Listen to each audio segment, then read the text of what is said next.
This conference will now be recorded. Welcome, SPC participants, to your last webinar for the year. This one, obviously, you all aren't joining us live. We're going to pre-record this and go through the SPC data and the final results, which most of you should know by now, but just in case. So we're going to go ahead and start off with Chip walking us through some of that data and what you can expect. Thank you, Bailey. So again, for those of you who might not remember, or it's been a little while, you can go to juniorsimmental.org, click on the top where it's SPC, same as you always do. And then if we scroll down, your CAF data is posted right here at this link that says CAF data. So that is the current data and it's ready for you all. So if we pull that data up to look at, we're going to take a few moments and kind of study the data as it's presented for you. And that way, if you have any questions or thoughts, it gives you something to both look at. And when you reach out to us with those questions or thoughts, it gives you a chance to formulate what you need to ask from us. So reminders, as you look through these, certain columns have been changing as we went along. You may or may not have noticed the column H every month changed. That was the average daily gain on your CAF at the end of every month, and now at the end of the entire period, the entire trial. And so you can see as you look down through there, a lot of calves that gained 5+ a day, a whole bunch of calves 4+ a day. So really impressive figures. If you go talk to folks in the real world, those are impressive gains that anybody in the feedlot sector are going to be happy to have. Now, you all know how to read this monthly, and so that's going to be pretty logical for you. And as we scroll across, again, these are previous months that you've studied before. As you keep scrolling, so again, I can show you in a different file, but I want to actually show it to you in the version that you can see it online. So we keep on scrolling over and it'll keep up with us as we do. When we get out here, a couple things I wanted to point out to you. So we had to wind up these last couple months, and these months are going to look a little different if you haven't already noticed that. Why? Well, because we had some cattle that were harvested in different stages, about 4+ weeks apart. And so when you look at that, you can see as a result, we had some calves who had weights on 5/11, meaning that was essentially the period when they were leaving the yard. And so they had no weights later in the month. And then we had some other calves who didn't need to be weighed on 5/11 because they were going to be there through the rest of May. And so their weights didn't take place till 5/31. So your calf might have been weighed on 5/11 if it was in the first harvest group, or later in May if it was in the second.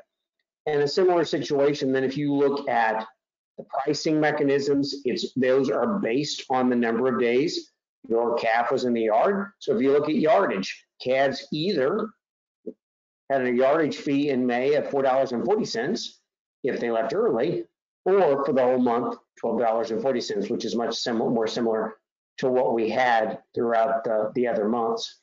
Also, we look at May, then you're going to see distinct differences in terms of monthly expenses. Some of these cattle weren't there very long, so they didn't consume a lot of feed. They didn't have a lot of yardage, and so they had to, so they received lower May monthly expense bills.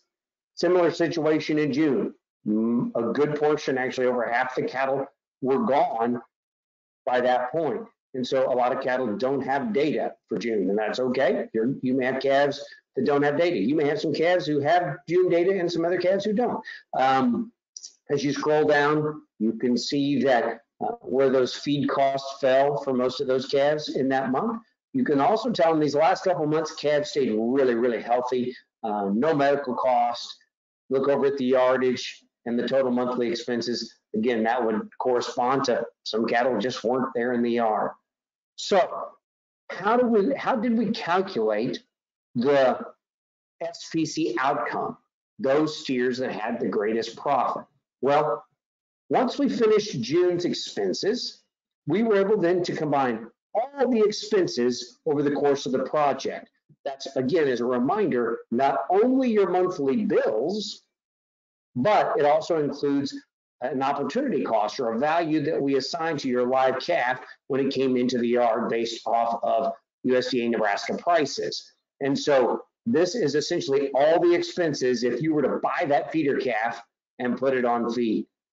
Also, you can see there in column CR, column CS, and column C5, those are the dates based on shipping, harvesting, the grade date of your calf.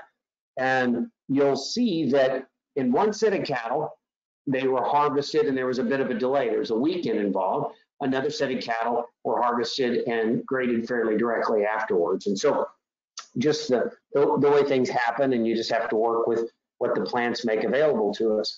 And you also know, or maybe you don't, there were some unique challenges during the period of time between the first harvest and the second harvest. A major plant in the country had to shut down for just a little bit. And so it essentially caused all cattle feeders to jockey just a little as they were trying to get some spots, some spaces to hang cattle up. And so it moved our second round of cattle out, probably just a little more farther, a little farther than would be ideal, but it's the nature of the business. When you're feeding cattle, there are just certain market forces that you and I, and really frankly, very few folks can control. CV, column CV, HCW, this is your hot carcass weight. This is the weight of your carcass directly after it comes off the harvest floor, before it goes in the cooler. And this is a terminology, hot carcass weight is a terminology that's used throughout the industry. And this is different than a chilled carcass weight, as a carcass is in a cooler for a period of time. Water starts to evaporate, it starts to dry up just a little bit, and water does have serious weight to it. Water weighs a fair amount. And so those weights will shrink up just a little bit if it loses too much water in the cooler. The plants try to offset that. How they do that doesn't matter a great deal for this call, but regardless, hot carcass weight is the weight as they come off of the harvest floor prior to going in the cooler. And again, as you scroll down through those weights, you'll see some of those weights here. We even have one that flirts with 1,000 pounds. And we have some who are distinctly lighter than that. You'll see one that's around 807. And so there are some differences, of course, in that. All of those are still safely within a modern tolerance for hot carcass weight, though that carcass is getting close to 1,000 pounds. It's starting to push the envelope just a little bit. Marbling score. Two things go into the quality grade of your calf, or that assignment of value that denotes the eating experience or the palatability that we call quality grade. The two things that go into that are a maturity score that looks at the bone work and tries to get a sense of the physiological age of your animal. But all of your cattle are really young, so that just wasn't an issue. They all received the youngest categorization. So the other piece that goes into quality grade, and the more important piece for our discussion, is marbling. That's the amount of that finely dispersed flecks of fat that are inside that long isthmus dorsi muscle, intramuscular fat, as some of you might call it. And so this marbling score, when you look down, it's given in the forms of 100. And I'd encourage you, if you're not familiar with the quality grading system in the United States, to go pull that up online. You'll get the grid pretty quick that shows you how this works. But the long and the short of it, to get the base level to hit the choice grade is 400. You can see this 400 here on row 15 that assigns to calf 73, for example. That calf is still choice. That is the base level to get into the choice quality grade. In the pack and plant, graders would call that small zero. Academics assign it a number so they can do the math with it. But this is small zero, or in this case, a marbling score of 400. Now, at that level, that puts you in the lowest third of choice. Now, to get into things like some of the certified programs, CAB being one of those, and you can see some of these carcasses have that denotation, you have to get to 500 or higher. 500 or higher. And so you can see we have some carcasses that get well past that 500 mark. We have a number of carcasses in the 400, but we also have some down in the 300 range. And if you're down in that 300 range, you're in the category that is denoted as select. Typically, there is a pretty significant financial discount associated with that hit. Now, in this particular group, we saw no prime carcasses. And so we don't have any to discuss on that regard from being prime. So that's how we get to our quality grade designation, predominantly in our case based off of this marbling score. And if they were 400 or higher, they were choice. If they were 500 or higher, and they were black hided, and they looked, they didn't have horns, and they met some of the other criteria for CAB, then they could make the CAB qualification, which tends to bring a little bit of a dollar premium with it. That's quality grade. Yield grade over in column DA is made up of a few different categories. It incorporates carcass weight that we already talked about. It also incorporates something that we call kidney, pelvic, and heart fat, which is trying to gauge how much internal fat a carcass has. That's something that's pretty difficult for us to discuss in this conversation, and it tends to have a fairly minimal impact. So we're going to narrow this down to the traits that for our conversation are going to have the biggest impact.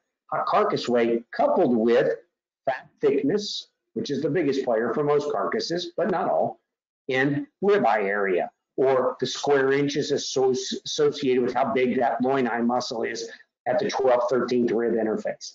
And so if you go down this fat thickness column, what's going to happen is the fatter and lighter muscle the carcass is, meaning the less muscle there is to consume, the higher number for yield grade, or poorer. One's the best, five's the fattest. And so, well, one's the leanest, five's the fattest. Whether it's the best or not's up for interpretation. So typically, as an animal gets fatter, this yield grade gets to be a higher number. And if it gets 4 or higher, 4 or 5, it tends to get discounted a little bit. And I think Elaine mentioned that to us in a previous webinar. And so as you look down here, we certainly have some differences in terms of fat thickness. You see a number already, we're 1, 2 here that are an inch or better. That's a pretty significant amount of back fat.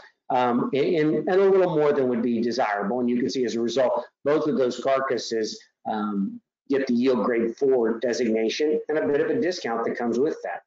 On the other hand, we also know there's a strong connection between fat deposition on the outside of the body, back fat or fat thickness, and its relationship to fat deposition within the muscle, or that quality grade we talked about a little bit ago.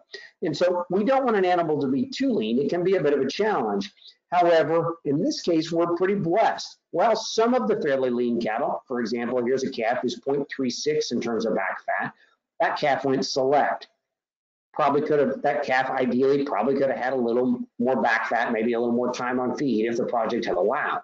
However, on the other hand, here we have a calf who has 0.32 in terms of back fat, and not only went choice, but went CAB. Here we have another carcass that's just barely over 1/4 of an inch and went choice. And so if an animal has the genetics to grade and they have enough time on feed, most of the time they're going to find their way, especially in this kind of caliber of cattle that you all have built, most of the time they're going to find their way into that choice category if their genetics allow. And so the things that really determine the valuation of your carcass is a combination of how much do they weigh, that hot carcass weight, their quality grade, meaning the palatability or the eating experience, and the yield grade, how much product's there. And so then the plant, based on those things, and again, these were described in a previous webinar, assigns an adjusted carcass price. And you can see as we look down here, these are the adjusted carcass prices that got assigned to this various set of calves. Then it's very simple. We multiply this by the carcass weight, and we get the value of your carcass. What the plant determines is the value of your carcass. And so that's column DC. And you can see there's going to be quite a range there, but also recognize then we got to do a couple more things. So if you're a cattle feeder, while that's the value of your carcass, we need to take a few things out. One, everybody pays a beef checkoff. That's $1, just is what it is. So they take that out. You all also had freight involved. Every calf has a cost to pay the bill to get that calf to the plant. And so it cost us just shy of $47 a calf. There were slight differences between the two groups, but we actually made this uniform because the reason there was a slight difference had nothing to do with you all or your cattle. It was a logistics issue on the shipper's end. So we balanced that out. There was an insurance fee just for the brief time of hauling those cattle to the plant. Again, you can see that was 75 cents an animal. We also have a data fee, $3 a head.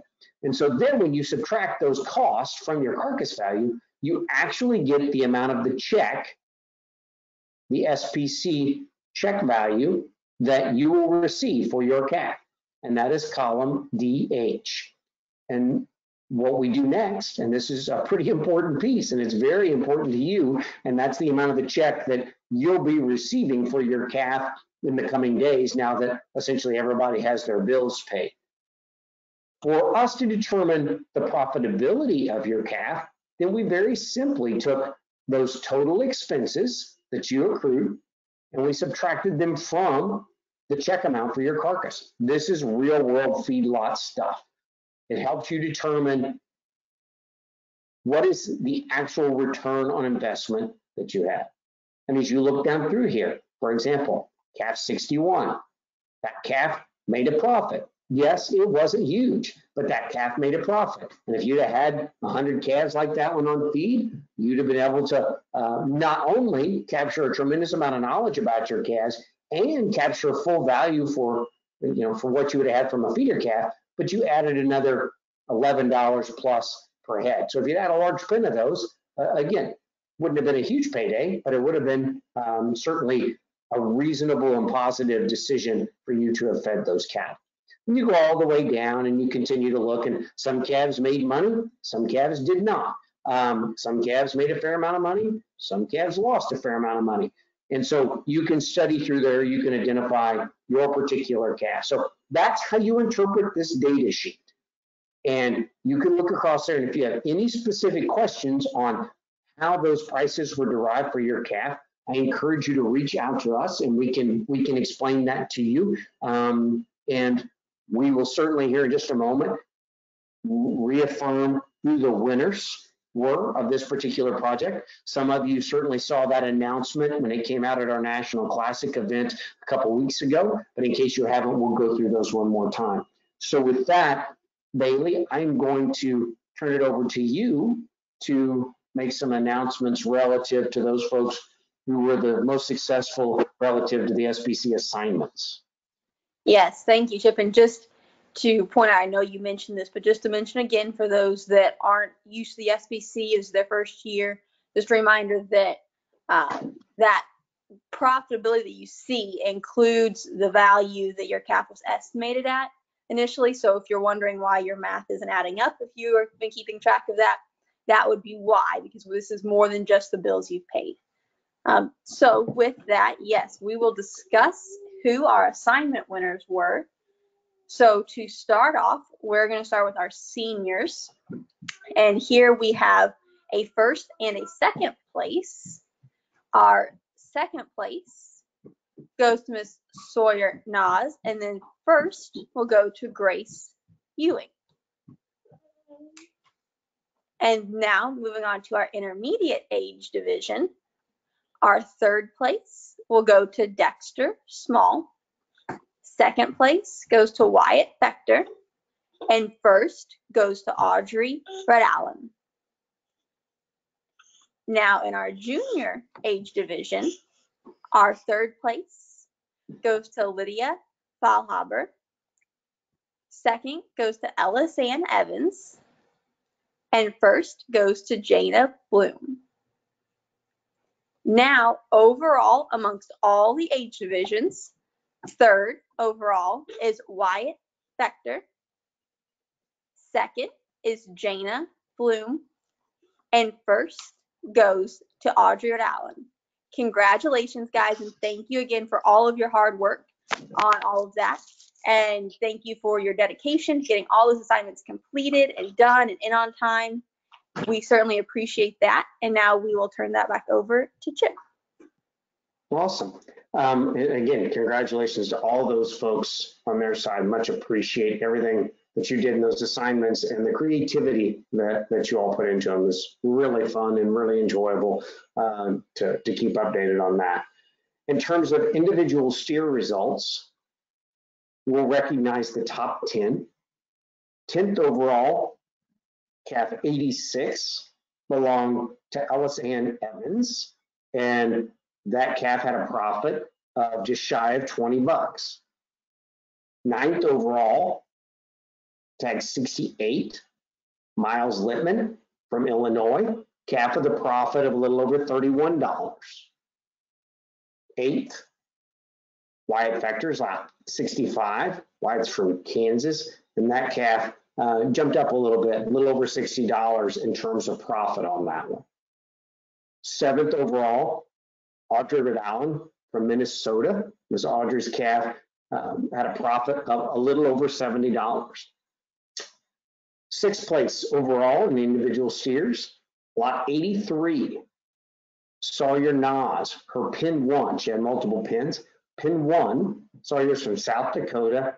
That calf profited just under $100, just under $100. 5th overall, lot 74 from Grace Ewing. Grace is from Missouri, and her calf's total profit was about $107. Now, when we get to these top 4, we get pretty tight, to be honest. These calves all excelled and did tremendous jobs. These folks really stepped up big time in terms of building the right genetics, the right health. In 4th overall, again, from South Dakota, pin 1, Sawyer Nas, lot 89, with a profit of just shy of $115. 3rd overall, same name, same state, lot 81, Sawyer Nas, pin 1, a profit of $117 plus. Your reserve champion steer this year in the steer profitability competition, lot 63 from the state of Illinois, Asher Littman, a calf profited $119.49. And if you're keeping track with the math, a mere 11 cents more, 11 cents after this entire project going from November to June, it was 11 pennies that separated the champion reserve. Grand champion steer this year, lot 78, belonging to Cowan Mortensen from Minnesota, with a calf just shy of $120 in terms of profit. So tip of the hat to all those individuals and everybody that was pushing them right behind and just outside of that top 10. That then leads us obviously to our champion pin of 3 rankings, and we'll recognize the top 5 in the pin of 3. The 5th overall pin belonged to Audrey Allen from Minnesota. The 4th overall pin, also from Minnesota, belonged to Cowan Mortensen. 3rd overall pin, Sawyer Nas, pin 2, South Dakota. A reserve champion pin from Alabama, Miss Ellis Ann Evans. Congratulations on your reserve champion pin of 3. And the champion pin of 3, and if you were keeping track when we were going through the top 10, you probably caught on to this one pretty fast. Your champion pin of 3 in this year's steer profitability competition from South Dakota, pin 1 from Miss Sawyer Nas. So again, tip of the hat to everybody, tremendous effort. It was a joy to get to watch these calves develop, and I was blessed to get to see them many, many times. And they were a solid, tremendous group. Lead yard manager was really, really impressed by them all the way through. He was particularly impressed by the level of health that you had all built into these calves. So with that, I say thank you, and I'm going to turn this back over one last time to Ms. Bale. So thank you, Chip, for sharing those. And like we said, we've pretty much gotten every bill paid. You all did great this whole year getting those paid on time. We certainly appreciate that. That goes a lot to making our job easier and getting everything turned around a lot quicker for you all. And we hope that you all enjoyed this past year, these last number of months as we've gotten to work with you. And we hope that you all will come back this fall and we'll see what's going to take place with this next year's SPC and how we can make it even more enticing for you all to keep coming back. And with that, I have nothing else to say. If you have anything else that you need to mention, Chip? Okay. Well, thank you all very much. And you all have a great rest of your summer. We'll talk soon. If you have any questions, feel free to reach out.